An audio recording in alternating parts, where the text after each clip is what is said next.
will you trust that if you leave something for the sake of Allah, that He will replace it with something better?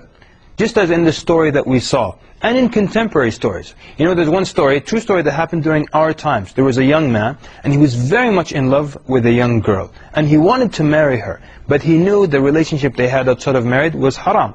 So he actually broke it off. As much as he loved her, he called her and he said, I can't do this because it's a haram relationship, and I'm going to leave it for the sake of Allah. Not because he didn't like her or anything like that. He wanted to marry her, but it was a haram relationship. So then he went on and moved on with his life, and he became active in da'wah and became active with the community. And then he moved to another community and he was active with them again. And then there was a sister in that community that was extremely active. She was well covered in niqab and everything. She was teaching the Qur'an and doing all the activities. So he wanted to marry her, and he had his mother go see her. And his mother came back saying, this is an excellent bride for you, excellent manners and deen and taqwa. And so he went to see her. And when she removed the niqab, it was that same girl that he left for the sake of Allah. What happened to her was that when he told her this statement, it affected her. And she wasn't wearing hijab or praying or anything like that. And that statement caused her to pray, to cover properly. And so when he met her later on, he got her in a better state than the beginning. Let's go back to our first story. In the first story, the man was offered 500 gold coins, gold dinars.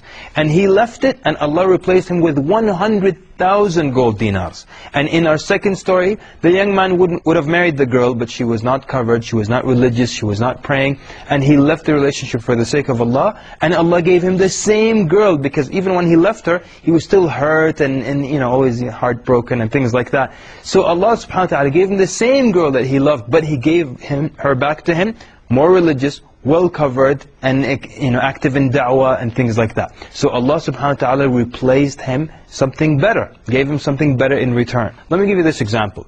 Suppose now, at work they don't let you pray, they don't let you go to Jum'ah, or they don't let you wear the hijab. And so you complain to a millionaire in the community, and he takes out his checkbook and his pen, and he says, you know what, quit that job, and right now I'm going to take care of you financially. Will you trust this guy? He's a rich millionaire. Will you trust that he'll take care of you? And will you go and quit that job? What if then Allah Azza wa Jal, the Lord of the worlds, makes you a promise? Will you trust the promise of Allah Azza wa Jal? But guess what? The promise has already been made in Surah Al-Talaq in the Qur'an, in verse number 2, the end of verse number 2.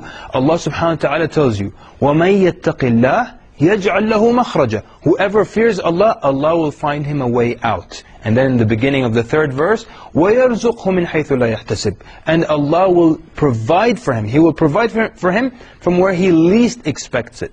So now, the millionaire, when he took his checkbook out, we trusted him. Now Allah is promising you something in the Qur'an, that you fear Him, and He will find you a way out. And He'll provide for you. If that's what you're worried about, being, you know, having wealth and provision, Allah will provide from you from where you least expect it.